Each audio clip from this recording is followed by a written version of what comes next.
नमस्कार साथियों, स्वागत है आपके अपने YouTube चैनल में। तो आज हम पाश्चात्य काव्य सिद्धांत के जो वन लाइनर क्वेश्चंस कर रहे थे उसका भाग 2 लेकर प्रस्तुत हुए हैं। तो यह वीडियो भी बहुत लाभदायक सिद्ध होने वाली है। Lecture cadre DSSSB TGT Hindi और साथ ही UGC नेट हिंदी के लिए। साथियों, जो भी ऐड वगैरह आती है हमारे इस वीडियो के दौरान वो कृपया देख लीजिए, तनिक देख लीजिए, पूरा ना देखिए, थोड़ा देख लीजिए ताकि हम भी कुछ कमा सकें, अपना रोज़गार चला सकें। तो वीडियो शुरू करते हैं साथियों। और ये वीडियो भी आपको मैं 2 दिन के उपरांत अपने टेलीग्राम चैनल पर अपलोड कर दूंगा, वहाँ से आप डाउनलोड कर सकते हैं। ओके, तो शुरू करते हैं। 26वां प्रश्न है, मैथ्यू अर्नोल्ड का कला और नैतिकता का सिद्धांत क्या है। पहले तो आप ये नोट डाउन कर लीजिए कि मैथ्यू अर्नोल्ड का सिद्धांत कौन सा है, कला और नैतिकता का सिद्धांत। ठीक है, इम्पोर्टेंट, ये पूछा जा सकता है कि उनका कौन सा सिद्धांत है।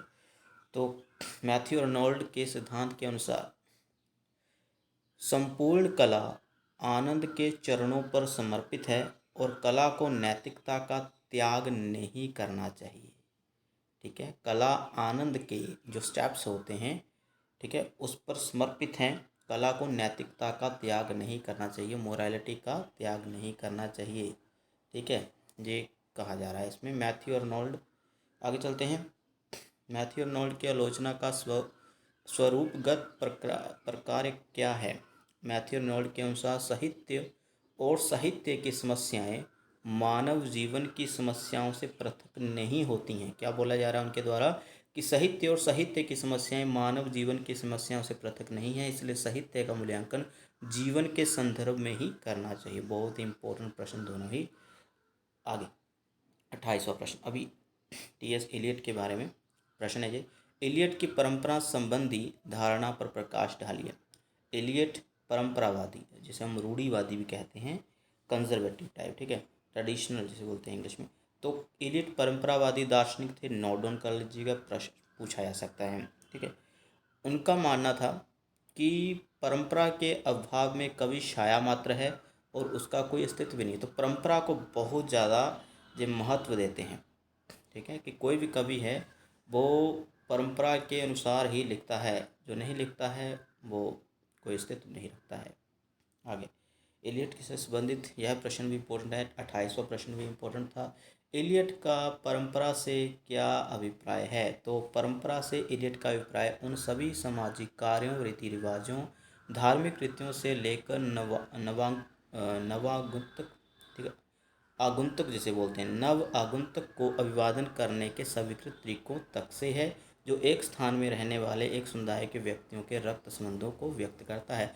तो यही कहा जा रहा है कि परंपरा में तो सब वो कार्य आ जाते हैं, चाहे वो सामाजिक कोई कार्य है, शादी विवाह, जन्म संबंधी जो भी उत्सव मनाए जाते हैं, कोई भी, ठीक है, कोई भी रीति रिवाज है, चाहे धार्मिक कृत्यों से ही संबंधित क्यों ना हो, चाहे वो नए आने वाले लोगों से ही संबंधित क्यों ना हो, ठीक है, तो वो सब जो है परंपरा में आते हैं। ओके, आगे साथियों, ये प्रश्न ये भी इलियट से ही संबंधित है। ठीक है, निर्व्यक्तिक प्रज्ञा के 2 रूप बताइए। ये निर्व्यक्तिक प्रज्ञा, ठीक है, तो प्रज्ञा मतलब टैलेंट। ओके, 2 रूप बताने हैं निर्व्यक्तिक प्रज्ञा। TS इलियट ने इसका सिद्धांत दिया है। ओके, तो पहला है वह जो कुशल शिल्पी के लिए प्राकृत होती है। ओके, दूसरा है वह जो प्रौढ़ कलाकार के द्वारा अधिक से अधिक उपलब्ध की जाती है। प्रौढ़ मतलब जो बहुत कुछ सीख गया होता है, उसके द्वारा जो उपलब्ध की जाती है। ठीक है, निर्व्यक्तिक प्रज्ञा, टैलेंट। निर्व्यक्तिक प्रज्ञा एक होते हैं व्यक्तिक, जो सिर्फ अपने आप से संबंधित होता है, इंडिविजुअल जिसे बोलते हैं। निर्व्यक्तिक जो सभी से संबंधित है। तो ये 2 रूप हैं उनके, आप जरूर याद कर लीजिए साथियों, लिख लीजिए, इंपॉर्टेंट प्रश्न है, मोस्ट इंपॉर्टेंट है। अगला है व्यक्तिक प्रज्ञा। एक होती है निर्व्यक्तिक, एक होती है व्यक्तिक। निर्व्यक्तिक मैंने भी बताया जो सबसे संबंधित होती है, व्यक्तिक जो अपने आप से। व्यक्तिक प्रज्ञा को डॉक्टर कृष्णदेव शर्मा ने कैसे स्पष्ट किया अपने शब्दों में, तो इसे पढ़ते हैं। डॉक्टर कृष्णदेव शर्मा के अनुसार जब कवि किसी समीक्षात्मक या आलोचनात्मक अंश की रचना करता है तो उसमें उसके विशिष्ट दृष्टिकोणों की प्रमुखता रहती है, मतलब उसके खुद के विचार उसमें सम्मिलित रहते हैं। यह प्रमुखता ही व्यक्तिक प्रज्ञा है। नोट डाउन कर लीजिए, बहुत इंपॉर्टेंट। व्यक्ति की भी मैंने समझा दिया और निर्व्यक्ति की भी मैंने समझा दिया। आगे चलते हैं। 32वां प्रश्न, टी.एस. एलियट साथियों बहुत इंपॉर्टेंट है। इसकी पुस्तकों से संबंधित मैंने जानकारी दी। मैंने सभी जितने भी रचनाकार है पाश्चात्य काव्य सिद्धांत, इसकी पीडीएफ तक मैंने अपने चैनल पर अपलोड कर रखी है, अपने व्हाट्सएप ग्रुप में डाल रखी है, और साथ में इस पर वीडियो भी बना रखी है कि किसके कौन से ग्रंथ रहे हैं, कितनी उसने पुस्तकें लिखी हैं, साथ में समय काल भी बता रखा है। तो वो वीडियो का लिंक मैं अवश्य डिस्क्रिप्शन में दे दूंगा, वहाँ से देख लीजिएगा, लेकिन ये वीडियो देख लीजिए पहले। तो 32वां प्रश्न, इलियट के अनुसार संवेदनशीलता का असहचर्य का क्या अर्थ है? संवेदनशीलता, ठीक है, पढ़ते हैं। इलियट के अनुसार संवेदनशीलता का असहचर्य का अर्थ है अनुभूति का सहचर ना होना, अर्थात अनुभूति का साथ ना होना। अनुभूति, किसी का अनुभव करना, ठीक है, उसका साथ ना होना, यही है संवेदनशीलता का असहचर्य। 33वां प्रश्न है, रिचर्ड्स, I.A. रिचर्ड्स बहुत बड़े विद्वान है साथियों, इनकी रचनाएं भी याद करनी है आपने। मैंने वीडियो बाकायदा बनाया हुआ, उसका लिंक डिस्क्रिप्शन में दिया हुआ है। तो रिचर्ड्स के अनुसार काव्य रचना के मूल्य का क्या मान होना चाहिए? रिचर्ड्स के अनुसार, ठीक है, मूल्य का क्या मान होना चाहिए काव्य रचना के? तो मूल्य मतलब वैल्यूज, ओके। रिचर्ड्स के अनुसार काव्य रचना एक मानवीय क्रिया है, इसके मूल्य का वही मान होना चाहिए जो अन्य मानवीय क्रियाओं का होता है। तो मानवीय क्रियाओं का ही मान होना चाहिए। आगे रिचर्ड्स, 34वां प्रश्न, रिचर्ड्स के अनुसार समर्पण क्या है? तो रिचर्ड्स के अनुसार कलाकार और कवि का अपने संवेगों, जब भावों, जिसे भाव बोलते हैं ना, इमोशंस, तो कलाकार और कवि का अपने संवेगों का संतुलन करना ही उसका समर्पण है। इसे निर्व्यक्तता भी कहा जाता है। निर्व्यक्तता जो सभी से संबंधित होता है, ठीक है साथियों। अगला प्रश्न, रिचर्ड्स, 35वां प्रश्न है, रिचर्ड्स ने व्यवहारिक समीक्षा को किन शब्दों में परिभाषित किया है? रिचर्ड्स ने व्यवहारिक समीक्षा के सिद्धांतों या नियमों के अनुसंधान की पूर्वगामिनी समीक्षा की एक सामान्य प्रक्रिया है। रिचर्ड के अनुसार ये सभी जो हैं व्यवहारिक समीक्षा के सिद्धांतों और नियमों के अनुसंधान की पूर्वगामिनी समीक्षा की एक सामान्य प्रक्रिया है जो इसको समुचित दृष्टि प्रदान करती है, ठीक है। ये ज़्यादा इंपॉर्टेंट नहीं है, लेकिन उलझन वाला प्रश्न है जो मैं ज़्यादा इंपॉर्टेंट नहीं रखूँगा। अगला प्रश्न, रिचर्ड ने कैसे समीक्षकों का विरोध किया? ठीक है, रिचर्ड्स ने कैसे समीक्षकों का विरोध किया? इन्होंने ऐसे समीक्षकों का विरोध किया जो काव्य भाषा के तथ्यात्मक अर्थ को ही केंद्र में रखकर कविता का मूल्यांकन करते हैं। कैसे? आलोचकों का, समीक्षकों का विरोध किया रिचर्ड्स ने। आइए, रिचर्ड्स ने वो कहते हैं कि जो लोग काव्य भाषा के तथ्यात्मक, जो सेंस बोलते हैं इसे, तथ्यात्मक अर्थ को ही केंद्र में रखकर कविता का मूल्यांकन करते हैं, ठीक है, मतलब तथ्य क्या है, जिसे हम बोलते हैं फैक्ट्स। तो जो लोग फैक्ट्स की बात करते हैं कविताओं में, ठीक है, उनका विरोध किया है। आगे, रिचर्ड्स के अनुसार रागात्मक अर्थ क्या? वेरी वेरी इंपॉर्टेंट है ये, ऊपर वाला और जे वाला भी, ठीक है। रागात्मक अर्थ क्या है? तो रिचर्ड्स के अनुसार कविता की भाषा तथ्यात्मक अनुभूति ना करा के रागात्मक अनुभूति कराती है। क्या कराती है? रागात्मक, ठीक है, मतलब आत्मिक, जिसे हम बोल सकते हैं, मन को छू जाने वाली अनुभूति। तथ्यात्मक, फैक्ट्स नहीं, ठीक है, फैक्ट्स को नहीं माना है इन्होंने, तथ्यों को नहीं माना है। तो रागात्मक अनुभूति करवाती है कोई भी कविता की भाषा, तो यही भाषा रागात्मक अर्थ बताती है। आगे प्रश्न इंपॉर्टेंट है 37वां, सभी लिखने हैं आपने, जो इंपॉर्टेंट नहीं है वो मत लिखना, जो मैं बता रहा हूँ साथ में। आगे क्रोचे आ जाते हैं। क्रोचे अभिव्यंजनावाद के प्रवर्तक माने जाते हैं पाश्चात्य काव्य सिद्धांत में, ठीक है, किसके? अभिव्यंजनावाद के। ओके, तो पढ़ते हैं, क्रोचे ने अभिव्यंजनावाद की स्थापना अपने किस ग्रंथ में की है? तो वेरी वेरी इंपॉर्टेंट प्रश्न साथियों ये। इटालियन दार्शनिक, इटली के हैं ये, इटालियन दार्शनिक वेनेदेतो क्रोचे ने, थोड़ा मिसप्रिंट है, क्रोचे लिखा हुआ है, जी वाला स्पेलिंग है। इटालियन दार्शनिक वेनेदेतो क्रोचे ने अभिव्यंजनावाद की स्थापना अपने ग्रंथ फिलोसफी ऑफ द स्पिरिट के प्रथम खंड एस्थेटिक में की है। तो साथियों आपको बता देते हैं, इनकी पुस्तक फिलोसफी ऑफ द स्पिरिट बहुत इंपॉर्टेंट है। कई लोग एस्थेटिक को ही पुस्तक मान बैठते हैं, नहीं साथियों, एस्थेटिक इसका एक प्रथम खंड है, एक भाग है, ठीक है। तो ये प्रश्न भी मोस्ट इम्पोर्टेंट में रख रहा हूँ मैं। आगे 39वां प्रश्न, क्रोचे के अव्यंजनावाद के 4 स्तर क्या हैं? क्रोचे के अव्यंजनावाद के 4 स्तर हैं अंत्य संस्कार, जिसे आत्म संवेदन भी कहते हैं, अभिव्यंजना दूसरा है, अनुषांगिक आनंद, और चौथा है अभिव्यक्ति। ठीक है, आगे इम्पोर्टेंट प्रश्न था ये भी साथियों, ठीक है। नीचे आ गए थोड़ा हम। हाँ, 40वां प्रश्न है, क्रोचे से ही संबंधित है, क्रोचे के सिद्धांत से। अव्यंजना की कोई एक विशेषता लिखिए। तो अव्यंजना अखंड है, मतलब इसको विभक्त नहीं किया जा सकता, इसको विभाजित नहीं, इसको बांटा नहीं, टुकड़े नहीं किए जा सकते इसके, ठीक है। तो अव्यंजना का एक विशेषता यह हुई कि इसके एक ही मांगी है उन्होंने, इस ये विभाजित। अभिव्यंजना होता क्या है साथियों? अभिव्यक्ति, ठीक है। जैसे कि मैं स्टेज पर खड़ा हूँ तो अपने बारे में बता रहा हूँ कि मेरे में जे गुण हैं, जे खानियाँ हैं, जो भी है, ठीक है। जे अखंड है, इसको तोड़ा नहीं जा सकता, इसकी श्रेणी विभाजन नहीं किया जा सकता। इसी प्रकार कला भी अखंड है, ठीक है। तो ये मोस्ट इम्पोर्टेंट प्रश्न है। आगे साथियों, होरेस का औचित्य सिद्धांत उनके किस ग्रंथ में वर्णित है? इसका क्या महत्व है? होरेस का, उत्तर पढ़ रहा हूँ, होरेस का औचित्य सिद्धांत उनके ग्रंथ आर्ट्स पोएटिका में वर्णित है, और इस सिद्धांत का महत्व है कि यह उनके सभी सिद्धांतों का आधार सिद्धांत है, ठीक है। तो जिस प्रकार हम बोलते हैं ना कि रस, अलंकार, रीति, ध्वनि, है ना, काव्य भाषा, इन सभी का प्रयोग काव्य की रचना के लिए किया जाता है। तो यही है औचित्य, सभी को इम्पोर्टेंस देना, ओके। तो आर्ट्स पोइट का इनकी पुस्तक है, ठीक है, याद कर लीजिएगा, इम्पोर्टेंट प्रश्न है। होरेस की औचित्य संबंधित मान्यता क्या है?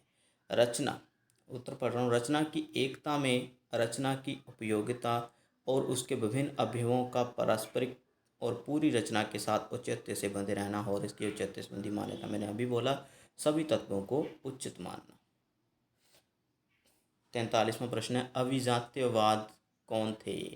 अभिजात्यवाद कौन थे? अभिजात्य का युग रिनोसा, माफ़ करिएगा, रिनेसा या रिनोसा भी बोल सकते हैं इसे, रिनेसा ठीक रहेगा। अभिजात्य का युग रिनेसा के बाद का युग माना जाता है, क्योंकि उस युग में ज्ञान, विद्वता और नियम पालन की भावना प्रबल थी। इन नियमों को बनाने वाले अभिजात्यवादी थे। ज़्यादा इंपॉर्टेंट प्रश्न नहीं है, लेकिन लिख लीजिए। हिंदी में अभिजात्यवाद का प्रयोग किस रूप में किया जाता है? तो हिंदी में अभिजात्यवाद शब्द का प्रयोग अंग्रेजी के क्लासिज्म के पर्यायवाची के रूप में किया जाता है। ये इंपॉर्टेंट प्रश्न है। आगे साथियों, स्वच्छंदतावाद का उदय कब और कहाँ हुआ? साथियों आपने छायावाद पढ़ा है ना, तो वो स्वच्छंदतावाद से बहुत ज़्यादा प्रभावित रहा है, ओके। तो स्वच्छंदतावाद, जिसे इंग्लिश में रोमांटिसिज्म भी कहते हैं, तो स्वच्छंदतावाद का उदय 18वीं शताब्दी, ठीक है, 17वीं से 18 का बीच, 18वीं शताब्दी के बीच का जो समय है उसे 18वीं शताब्दी कहा जाता है। तो स्वच्छंदतावाद का उदय 18वीं शताब्दी के अंतिम दशक और 19वीं शताब्दी के आरंभ में यूरोप में हुआ था, ठीक है, यूरोप महाद्वीप में हुआ था। हम कह सकते हैं 18वीं शताब्दी का अंतिम दशक जो है 1790 से लेकर 1800 तक, ठीक है, और 19वीं शताब्दी के आरंभ में, मतलब 1800 से लेकर शुरू के कुछ दशकों तक, ओके, ऐसा। और यूरोप में इसका उदय हुआ। आगे सबसे, स्वच्छंदतावादी आंदोलन विश्वव्यापी स्तर पर कितने रूपों में ग्रहण किया गया है? तो स्वच्छंदतावादी आंदोलन विश्वव्यापी स्तर पर 2 रूपों में ग्रहण किया गया है। एक है शाश्वत तत्व के रूप में, दूसरा है ऐतिहासिक आंदोलन के रूप में। शाश्वत तत्व के रूप में, ठीक है, शाश्वत जो कभी समाप्त ना हो। आगे 47वां है, अव्यंजना से क्या तात्पर्य है? सौंदर्य सफल अव्यंजना है, क्योंकि जो सफल नहीं वह अव्यंजना नहीं है, ठीक है। आगे साथी, डॉक्टर भगीरथ मिश्र के अनुसार व्यंजना क्या है? और व्यंजनावाद काव्य को देखने की एक दृष्टि प्रदान करता है जिसके द्वारा यूरोप में कलावादी आंदोलन को अत्यधिक बल मिला। ये इंपॉर्टेंट प्रश्न है, पूछ लिया जाए कि व्यंजनावाद क्या है। कोई काव्य पढ़ रहे हैं तो उसको देखने की दृष्टि, कि भाई जो हम पढ़ रहे हैं मन में भी वो दृश्य चल रहा है कि नहीं चल रहा है ना। ऐसे आगे साथी, मार्क्सवाद से जुड़े प्रश्न आएंगे। ठीक है, सभी से संबंधित दो दो तीन तीन प्रश्न जो हैं आ रहे हैं, और बहुविकल्प प्रश्न भी हम रखेंगे किसी अलग अलग वीडियो में। तो 49वां प्रश्न, मार्क्सवादी दर्शन क्या है? मार्क्स ने किसका विरोध किया? तो मार्क्सवादी दर्शन को समाजवाद का नाम दिया जाता है। ठीक है, और समाजवाद का मूल आधार है फर्क संघर्ष। एक पूंजीवादी वर्ग होता है, एक सर्वहारा जो मजदूर वर्ग होता है। ठीक है साथियों, उनमें आपस में एक संघर्ष चला रहता है। पूंजीवाद अधिक पैसे कमाते चले जाते हैं, मजदूर वर्ग को उनके पगार तक, वेतन तक समय पर नहीं मिलता है, उनका शोषण होता है। ठीक है, जो खाई जो है ना बीच की, पूंजीपतियों और मजदूर वर्ग के बीच में, वो बहुत बड़ी होती जा रही है। ठीक है, तो यही है समाजवाद। ओके, और मार्क्स ने किसका विरोध किया, ये प्रश्न पूछा जा रहा है। कार्ल मार्क्स ने सभी आदर्शवादी वृत्तियों का विरोध किया। वो आदर्शवाद को मानते ही नहीं थे। देखो साथियों, आदर्शवाद ना, मैं अगर मानूँ ना आदर्शवाद, वो तालाब होता है ना, तालाब में खड़ा पानी जो सदियों से है वहीं पर, ना सूखता है ना, है ना, बारिश हो जाती है वहीं पर जमा हो जाता है, तो एक सड़ा हुआ पानी है जिसमें बदबू आती है। तो आदर्शवाद काल्पनिक हमें जीवन में ले जाता है। ठीक है, तो ठीक है, कहीं आदर्श ठीक हैं, लेकिन मुझे लगता है कि काल्पनिक जीवन जीने पर मजबूर कर देता है हमें आदर्शवादी होना। कोई ऑफेंड ना हो, मुझे मेरे खुद के विचार हैं। आगे, कॉडवेल, ये भी मार्क्सवाद से जुड़े हुए विद्वान हैं। ठीक है, कॉडवेल ने मार्क्सवाद का साहित्य रूपांतरण किस प्रकार किया? तो मार्क्सवाद का साहित्य रूपांतरण करते हुए कॉडवेल ने कहा कि साहित्य का जीवन से घनिष्ठ संबंध है, उसका आधार आर्थिक व्यवस्था है। मोस्ट इम्पोर्टेंट प्रश्न, पिछला भी और ये भी। अगला प्रश्न साथियों मनोविश्लेषणवाद से आ रहा है, बहुत इम्पोर्टेंट प्रश्न है। मनोविश्लेषणवाद क्या है और इसके जन्मदाता कौन है? ये तो बच्चा बच्चा जानता है, जो भी जिसने भी एमए करा होगा। नहीं पढ़ा है तो पढ़ लीजिए अभी। मनोविश्लेषणवाद मानव मन के विश्लेषण करने की एक मनोवैज्ञानिक पद्धति है। ठीक है, मनोवैज्ञानिक पद्धति जो मानव के मन का विश्लेषण करती है।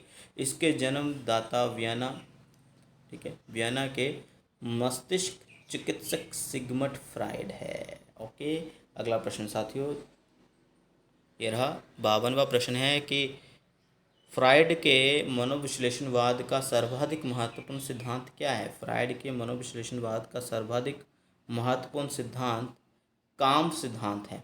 क्या है? काम सिद्धांत। ठीक है, जिसे हम इंग्लिश में सेक्स भी कहते हैं। ठीक है, काम सिद्धांत, इसका नामकरण लिबिडो कहा गया है। ठीक है, लिबिडो कहा गया है। आगे इसको हम डिटेल से समझाएंगे किसी अलग वीडियो में। साथ ही बहुत बढ़िया टॉपिक है, इसके ऊपर बात करना बहुत अनिवार्य हो जाता है। अभी तो हम वन लाइनर क्वेश्चन पढ़ रहे हैं, आगे पढ़ते हैं। अस्तित्ववाद क्या है? बहुत बड़ा साथियों ये भी एक हम कह सकते हैं सिद्धांत है अस्तित्ववाद। डिक्शनरी ऑफ फिलोसफी के अनुसार, ठीक है, जो एक फिलोसफी से संबंधित शब्दकोश बोलेंगे। ठीक है, शब्दकोश है, उसमें क्या बताया गया कि अस्तित्ववाद का अर्थ है जीवित रहने की वह स्थिति जो अन्य वस्तुओं के साथ होने वाले समायोजन में निहित है। ठीक है, जीवित रहने की वह स्थिति जो अन्य वस्तुओं के साथ होने वाले समायोजन एडजस्टमेंट के साथ निहित है। आगे साथियों 54वां प्रश्न है अस्तित्ववाद के प्रवर्तक कौन है? तो अस्तित्ववाद के प्रवर्तक हैं यो पॉल सार्त्र। ठीक है, मोस्ट फ्रांसीसी विद्वान थे। मोस्ट इम्पोर्टेंट प्रश्न है, इनकी पुस्तकों के बारे में, इनके जन्म के बारे में बता चुका हूँ उसी वीडियो में, लिंक आपको डिस्क्रिप्शन में मिल जाएगा। अस्तित्ववाद के प्रवर्तक कौन है? ठीक है, तो जो पॉल सार्त्र हैं, उनके अनुसार अस्तित्ववाद की व्याख्या करना बहुत मुश्किल कार्य है। अस्तित्ववाद साथियों, अस्तित्ववादी जो थे वो ईश्वर में विश्वास नहीं रखते थे। ईश्वर में विश्वास को कहते हैं कि ईश्वर है ही नहीं है। तो ओके, जिस चीज़ का अस्तित्व है वही जीवन है, जिसका अस्तित्व नहीं वो जीवन नहीं, ऐसे मानते हैं वो। आगे जैस्पर्स, ये भी आपको बता दें कि अस्तित्ववाद से जुड़े विद्वान हैं। 5-6 और नाम आते हैं अस्तित्ववादियों में। जैस्पर्स उनमें से एक हैं। तो जैस्पर्स के अनुसार अस्तित्व का दर्शन क्या है? अस्तित्ववाद का दर्शन। जैस्पर्स के अनुसार अस्तित्व का दर्शन वह चिंतन पद्धति है जो समस्त भौतिक ज्ञान का उपयोग करती है और उसका अतिक्रमण करती है ताकि मनुष्य अपने आत्म स्वरूप को प्राप्त कर सके। ठीक है, तो अगला प्रश्न पढ़ते हैं साथी। संरचनावाद क्या है? संरचनावाद बहुत ही इंपॉर्टेंट टॉपिक है।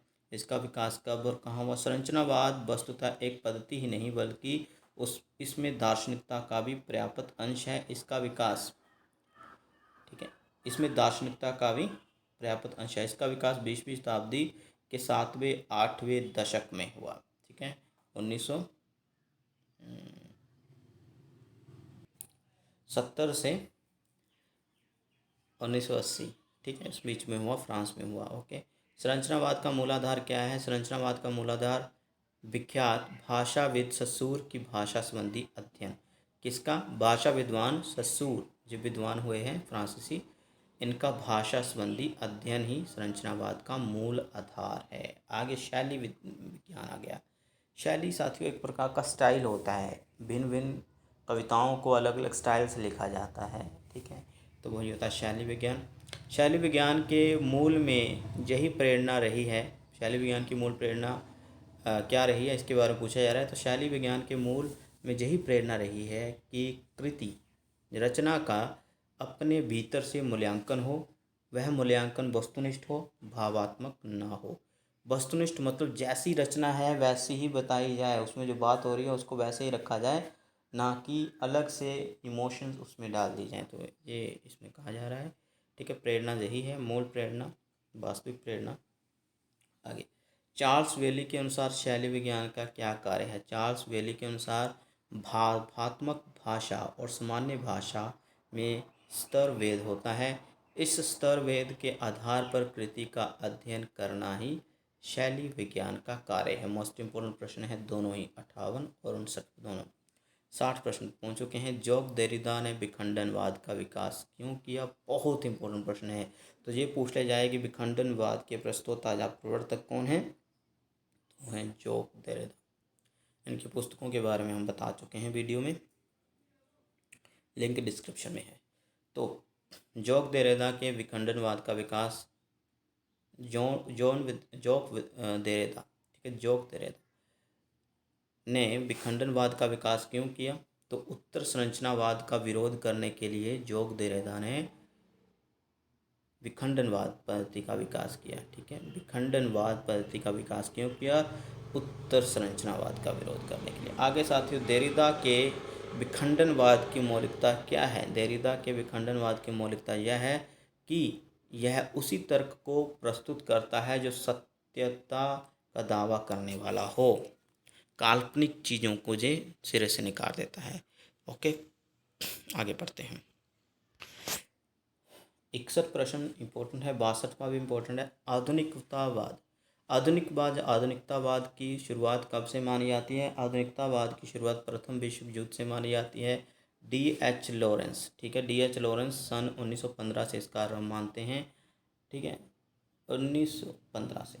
63वां प्रश्न है, आधुनिकतावाद क्या है? आधुनिकतावाद पारंपरिक मूल्य मान्यताओं और साहित्यगत नवशास्त्रवादी दृष्टि बिंदुओं पर प्रश्नांकन करता है। ठीक है, एक तो परंपरा पर प्रश्न चिन्ह उठाता है और नवशास्त्रवाद, जो नए जो विद्वान आ रहे हैं वो कैसे साहित्य को रच रहे हैं उसके ऊपर भी प्रश्न चिन्ह उठाता है, तथा वर्तमान की स्वीकृति और समीक्षा के नए आयाम प्रस्तुत करता है आधुनिकतावाद। तो आधुनिकतावाद की इससे अच्छी उदाहरण परिभाषा मुझे नहीं लगता कहीं और मिलेगी आपको। अभी उत्तर आधुनिकतावाद क्या है? तो इसका जन्म कब हुआ? उत्तर आधुनिकता पदबंध का प्रयोग सर्वप्रथम 1967 ईस्वी में जॉन वॉर्थ ने किया। लिख लीजिए, इम्पोर्टेंट है, कला के संदर्भ में किया था इन्होंने। किसके संदर्भ में? कला, आर्ट के संदर्भ में। 1974 में पीटर वर्जर ने सन 1979 ईस्वी में लियोतर में, ठीक है, दोबारा से पढ़ता हूँ, सन 1974 में पीटर वर्जर ने तथा सन 1979 में लियोतार ने अपने ग्रंथ में इसकी अवधारणा की आधारशिला रखी थी। पहली बार इन्होंने, ठीक है, अपने ग्रंथ में। ओके, पीटर वर्जन और जॉन वर्थ इसके प्रवर्तक माने जाते हैं उत्तर आधुनिकतावाद के। आगे साथियों, उत्तर आधुनिकतावाद है क्या? उत्तर आधुनिकतावाद एक सामाजिक विचारधारा है। उत्तर पढ़ रहा हूँ, उत्तर आधुनिकतावाद एक सामाजिक विचारधारा है। उत्तर आधुनिकतावाद इस सामाजिक विचारधारा की सांस्कृतिक अवधारणा है, ठीक है। अगला प्रश्न, ये 65वां प्रश्न भी इंपॉर्टेंट है, 64वां भी। आगे है 66वां प्रश्न, व्यवहारिक समीक्षा का क्या अर्थ है, इसके कितने अंग होते हैं? वेरी वेरी इंपॉर्टेंट साथियों, ठीक है। व्यवहारिक समीक्षा, व्यवहारिक समीक्षा क्या होती है? एक होती है सैद्धांतिक समीक्षा। सैद्धांतिक, हमने साथियों जब आचार्य रामचंद्र शुक्ल पर वीडियो बनाई थी उसमें बताया था, रामचंद्र शुक्ल वाली वीडियो में हमने बताया था कि व्यवहारिक समीक्षा वह होती है जब हम किसी रचना, समझ लीजिए हम रामचरितमानस की आलोचना करना चाहते हैं, समीक्षा करना चाहते हैं, तो वह होती है व्यवहारिक समीक्षा। जब हम समझ लीजिए कोई सिद्धांत की आलोचना करें, ठीक है, मतलब समझ लीजिए मैं अस्तित्ववाद की आलोचना करना चाहता हूँ, तो बहुत ही सैद्धांतिक आलोचना। ओके, समझ में आ गया होगा आपको, बिल्कुल संक्षिप्त शब्दों में समझा है। आगे, व्यवहारिक समीक्षा का क्या अर्थ है, इसके कितने अंक है? बहुत इंपॉर्टेंट प्रश्न है साथी, वेरी वेरी इंपॉर्टेंट। तो किसी वस्तु का सांगोपांग निरीक्षण, मतलब जैसा है वैसा ही।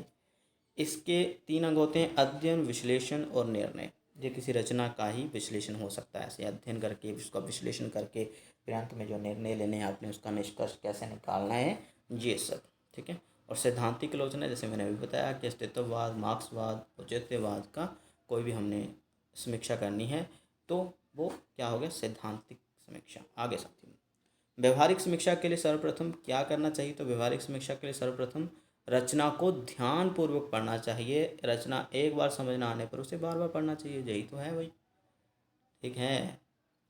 आगे चलते हैं साथियों, व्यवहारिक समीक्षा का क्षेत्र क्या है? तो व्यवहारिक समीक्षा का क्षेत्र कवि की अंत्य प्रकृति और उस प्रकृति की कलात्मक अभिव्यक्ति के तंत्र की पहचान।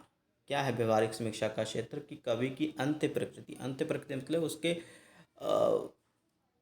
मन और जो उसका जिस समाज को वो देख रहा है, जब कोई नेचर से संबंधित कोई रचना वो रच रहा है, प्रकृति मतलब उसके स्वभाव में कैसे इमोशंस हैं, उसकी स्वभाव की कलात्मक अभिव्यक्ति के तंत्र की पहचान ही व्यवहारिक समीक्षा का क्षेत्र है। आगे साथियों 69वां प्रश्न है, क्या है साथियों इम्पोर्टेंट ये प्रश्न।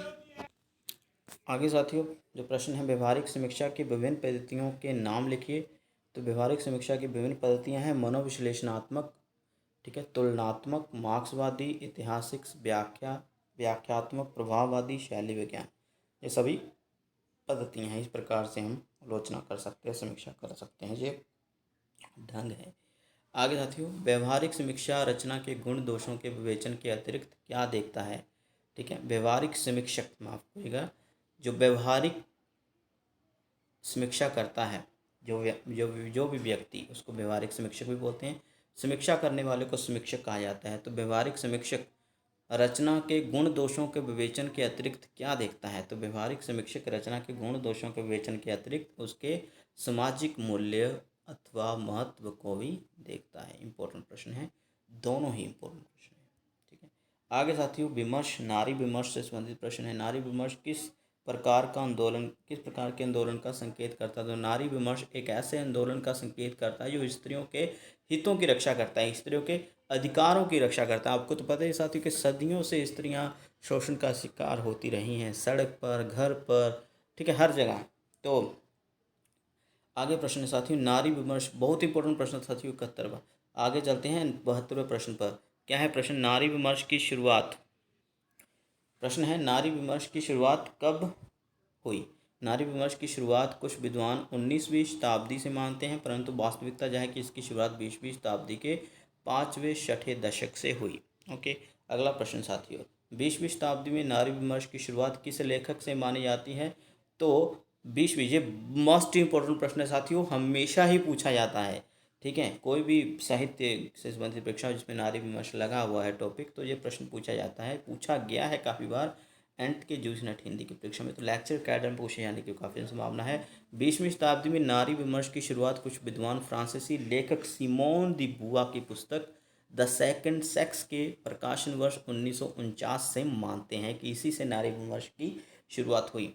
कुछ विद्वान मेरी एल्सन की पुस्तक थिंकिंग अबाउट वीमेन वुमेन जिसे बोलते हैं विमन के प्रकाशन वर्ष के 1968 ईस्वी से मानते हैं।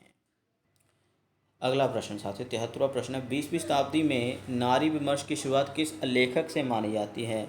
ठीक है, तो ये माफ़ करेगा जो 73वां प्रश्न अभी हमने पढ़ा। ठीक है, अभी 74वें प्रश्न पर पहुंच चुके हैं। क्या है प्रश्न, नारी विमर्श की दृष्टि से भारतीय लेखिकाओं द्वारा रचित पुस्तकों के नाम लिखिए। ठीक है, बहुत इंपॉर्टेंट प्रश्न मैं मानता हूँ इसको भी। तो नारी विमर्श से संबंधित जो भारतीय लेखिकाओं की जो रचनाएं हैं वो है बाधाओं के बावजूद, नई औरत, स्त्री सरोकार, हम सभ्य औरतें, स्वागत है बेटी, स्त्री घोष, औरत के लिए औरत, उपनिवेश में स्त्री, हिंदी साहित्य का आधा इतिहास, ये तो सुमन राजे ने लिखी है। पुस्तक नारी विमर्श की दृष्टि से लिखी गई उल्लेखनीय पुस्तकें हैं ये वाली। ठीक है, लेखिकाओं के नाम नहीं मिले, हम बताएंगे नारी विमर्श से संबंधित स्त्रियों ने जिन जो जो पुस्तकें लिखी हैं। हिंदी साहित्य में तो भाई भरमार है। ठीक है, चाहे वो प्रभा खेतान है, चाहे ममता कालिया है, चाहे वो मैत्री पुष्पा है, बहुत सारे नाम है साथियों, बहुत सारे नाम हैं। ठीक है, आगे चलते हैं। प्रभा खेतान ने अपनी पुस्तक उपनिवेश में स्त्री, जैसे नाम मैंने भी बोला। ठीक है, प्रभा खेतान ने अपनी पुस्तक उपनिवेश में स्त्री मुक्ति कामना की 10 वार्ताएं में नारीवाद की किस स्थापना पर बल दिया है, इसे पढ़ते हैं साथियों। इसका उत्तर कि प्रभा खेतान ने अपनी पुस्तक में स्त्री के सार तत्व पर विचार करते हुए व्यक्तिगत रूप से स्त्री की विशिष्टता को स्थापित किया है। सार तत्व क्या होता है, जिंदगी का सार। ठीक है, उसके संपूर्ण जिंदगी की भागदौड़ जो उसने दुख तकलीफें सही है उसके बारे में। आगे साथियों दलित विमर्श पता है जे अम्बेडकर के साथ जुड़ा हुआ है। तो दलित विमर्श कब और कहाँ एक आंदोलन के रूप में उभरा, तो दलित विमर्श 1960 ईस्वी के आसपास मराठी भाषा में एक आंदोलन के रूप में उभरा, जिसने 1970 के आसपास केंद्रीय स्थान स्थापित कर लिया था। बहुत इंपॉर्टेंट प्रश्न है साथियों। आगे हिंदी साहित्य, अगला प्रश्न है हिंदी साहित्य में दलित विमर्श की शुरुआत कब हुई। तो हिंदी साहित्य में दलित विमर्श की शुरुआत 1980 के आसपास मानी जाती है। ठीक है, और अंतिम प्रश्न आज की वीडियो का 1970-80 के दशक में माना जाता है कि दलित विमर्श पैदा हुआ। ठीक है, आगे साथियों 78वां प्रश्न है इस वीडियो का अंतिम प्रश्न। हिंदी साहित्य में डॉक्टर अम्बेडकर से प्रभावित दलित विमर्श पर रचना करने वाले जो विद्वान उनके नाम अनंग दास, लक्ष्मी नारायण, बाबूलाल सुमन, जवाहरलाल व्यग्र, राज वैद्य, माता प्रसाद, गोरखनाथ करुणाकर, माता प्रसाद गुप्त, डॉक्टर अम्बेडकर से प्रभावित दलित रचना करने वाले उल्लेखनीय साहित्यकार। तो इस वीडियो में इतना ही साथियों, बहुत सारे इंपॉर्टेंट प्रश्न आपके सामने रखे हैं। अगली वीडियो में हम इससे भी ज़्यादा महत्वपूर्ण टॉपिक लेकर आएंगे साथियों। बहुविकल्पीय प्रश्न भी पाश्चात्य काव्य सिद्धांत से हम लेकर आएंगे, और जो काव्य रचनाएं हमें काव्य सिद्धांत से संबंधित जो रचनाएं हैं पाश्चात्य काव्य सिद्धांत से संबंधित, उसका लिंक डिस्क्रिप्शन में दे दिया गया है। तो मिलते हैं अगली वीडियो में, तब तक अपना ध्यान रखिए। धन्यवाद।